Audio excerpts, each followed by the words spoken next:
At 3:07 a.m., something slammed my front yard so hard my windows shook like they were about to pop out. I ran outside barefoot and saw a silver Lexus buried in my brand-new cedar fence boards splintered into the snow like toothpicks, and standing beside it, hair-perfect phone in hand, was the Homeowners Association president, already acting like I'd done this to her. My name's Jake Miller, and I live in a little suburban postcard called Willow Creek Estates.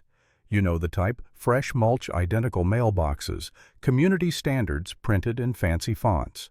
We've got an HOA that loves rules more than oxygen. I'm not some rebel who hates order either. I pay my dues, mow my lawn, keep the trash cans out of sight like they're classified documents. My wife Megan calls it keeping the peace. I call it not giving bored people a reason to hunt. The problem with Willow Creek is the peace comes with a price, and the person collecting is Diane Parker, HOA, President, self-appointed sheriff, and the kind of woman who says, actually like it's a weapon. If you've ever met a real-life Karen, congratulations, you've met Diane. That night we'd had a brutal ice storm, freezing rain, wind, the whole world turning into a skating rink. I'd salted my driveway earlier, same as everyone else, because I'm not trying to reenact the Olympics just to get my mail. Then I went to bed thinking the worst thing I'd deal with was a downed tree limb. The crash yanked me out of sleep like a fire alarm. Outside, the porch light hit the scene and my stomach dropped. Lexus on my lawn fence, crushed tire tracks cutting across my grass. Diane was standing there, arms crossed, looking offended, like my fence had attacked her car. "Are you hurt?" I asked. "Because I'm still a human being." She waved her hand like I was a waiter interrupting her order. "I'm fine, but your driveway, your ice caused this." I stared at her, then at the street, then back at the Lexus sitting 10 feet onto my property. "Your car didn't exactly gently drift," I said, pointing at the tracks. Diane's lips tightened. "Homeowners are responsible for preventing hazards. It's in the bylaws." Bylaws. At 3 in the morning, with her bumper literally inside my fence. "I called the police because I'm not playing," he said. She said, with someone who prints neighborhood violations for fun. When the officer showed up, Diane's whole voice changed, sweet, polished, almost teary. "Officer, I was driving slowly, but the ice just pulled me," she said, like her car was possessed. The officer looked at the tracks, looked at the fence, looked at me. "Ma'am, your vehicle left the roadway and impacted private property," he said, writing on his clipboard. Diane blinked like she'd never heard the word no in her life. I thought that was it. Insurance would handle it. I'd rebuild the fence, and Diane would go back to terrorizing teenagers on bicycles. I was wrong. By late morning, my phone buzzed with an email from Brightstone Property Management, the company the HOA uses, so Diane doesn't have to get her hands dirty. Subject line violation notice, unapproved temporary structure. Temporary structure, meaning the safety barrier I put up so my dog wouldn't sprint through the hole in my yard. I actually laughed at first. Not because it was funny, because it was so ridiculous my brain couldn't process it as real. Then I saw the fine schedule attached. A second email landed right after from Diane herself. It was written like a legal memo, all bold font and bullet points, and in the middle of it was the number $920. She claimed I failed to properly salt my driveway, creating dangerous ice runoff that caused her to lose control. She claimed my improper fence placement contributed to the damage, and she demanded I reimburse her for vehicle repairs inconvenience and emotional distress. I read that line twice, emotional distress, while staring at my fence in pieces outside. Megan walked into the kitchen and found me standing there with my mouth half open like I'd been hit. "What happened?" she asked. I handed her my phone. She skimmed, then looked up with that expression people get right before they say something they don't want to believe. "She's billing us," Megan said. That's when it clicked. This wasn't about an accident. This was Diane turning the HOA into a club and swinging it until someone bled. Over the next week, the pressure didn't come as one big punch. It came as paper cuts, constant, petty, relentless. Another notice for the temporary structure. Another warning for yard debris, meaning the broken fence boards I'd stacked neatly while waiting on an adjuster. Then animal control showed up. Not kidding, an actual county truck, an actual uniformed officer, clipboard out. He told me they got a complaint about a loose dog. My dog Ranger was inside the house, behind glass, watching the whole thing like even he couldn't believe the performance. And there across the street was Diane, hands on hips, sipping coffee like she was enjoying a parade. When the officer turned his head, she gave me this tiny smile like, "See, I can summon anyone." I kept my voice calm. I showed the officer the fence damage, explained the situation, even pulled up the police report number.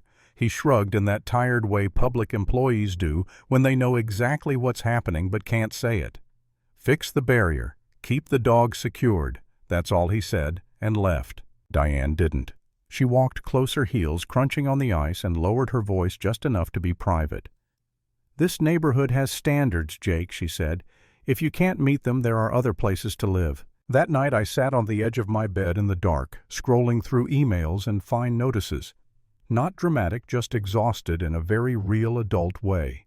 The kind where you start mentally calculating how much trouble someone can create with nothing but forms. I wasn't thinking, am I a bad person? I was thinking, how many hours can I lose to this before it costs me my sanity? For a couple minutes I honestly considered paying anything, just to make it stop. Not because I believed her, but because constant conflict grinds you down like sandpaper.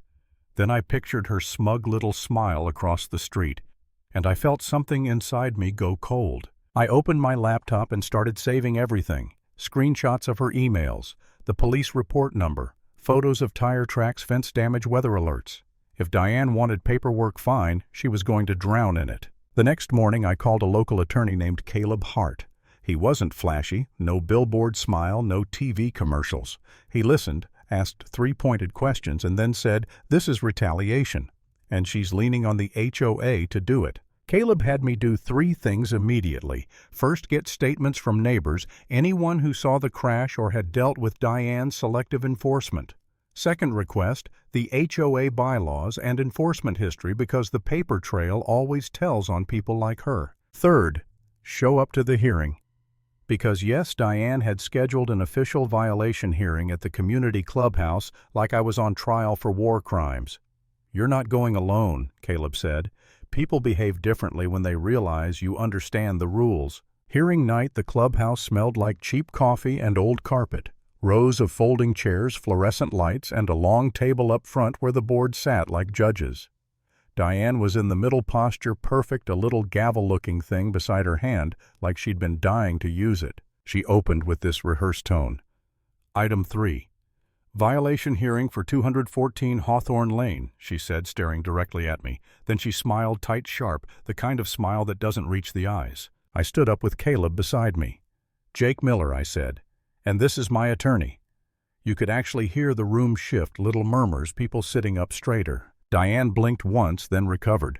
"This is an internal matter," she said, voice clipped. Caleb didn't raise his voice. He just slid a folder onto the table and said, "It became a legal matter when your president demanded $9,200 based on a claim contradicted by a police report." Diane tried to pivot fast. She started reading a bylaw section like she was reciting scripture, something about homeowners maintaining safe conditions. Caleb let her finish, then asked, "Where does it say a homeowner must prevent all ice in a winter storm? And how does that transfer liability for a vehicle leaving the roadway?" Silence. Not dramatic TV silence, real silence where people blink and you hear the hum of the lights. Caleb stood and placed photos on the table. My driveway, my neighbor's driveway, the sidewalk, the street. All iced over because a freezing rainstorm doesn't check property lines. Then he asked the question that hit like a hammer. How many violation notices did the HOA issue to other homeowners that week? For ICE 1 board member, a guy named Mark glanced at the property manager. "Did we issue any?" he asked. The manager cleared his throat. "No, not that I'm aware of." And just like that, Diane's standard was exposed for what it was just her standard for me. Diane's voice snapped. "This is about compliance," she insisted, "and that fence he erected an unapproved structure." Caleb nodded like she'd proven his point for him. "Emergency temporary barriers are permitted under your own guidelines," he said, tapping a highlighted section. Then he turned to the board. "This enforcement is selective retaliatory and tied directly to the president's personal dispute, an accident for which she was cited as at fault." Diane's cheeks flushed. "You're threatening us," she said, gripping her little gavel thing. Caleb calmly slid a stapled document forward. "That's a draft complaint. If you approve fines tonight, we file tomorrow, and we request discovery." You could see it the moment the board realized this wasn't a neighborhood spat anymore. Discovery meant emails, texts, enforcement records. Everything Diane thought she controlled behind closed doors. Mark leaned back, eyes on Diane, like he was seeing her for the first time. Diane tried one last swing. "I motion for a $1,000 fine and removal of the structure by end of week," she said, sharp and fast, like speed could replace truth. Mark didn't even look at her when he said, "No." Another board member, Linda, sighed and said, "We're tabling this, and we're reviewing the president's involvement due to conflict of interest." Diane's mouth opened, then closed, like her voice had finally met a wall it couldn't bulldoze. A week later, my insurance company confirmed what the police report already hinted: Diane's claim was denied, and liability fell on her. 2 weeks after that, residents started showing up with their own stories, their own screenshots, their own fines that never made sense. And at the next meeting, right under those same fluorescent lights, Diane was voted out. She didn't scream. She didn't throw the gavel. She just sat there stiff as a statue while her little kingdom evaporated in real time. Some people think the lesson is fight the HOA. Mine is simpler. When someone uses rules like a weapon, the fastest way to stop them is to bring receipts.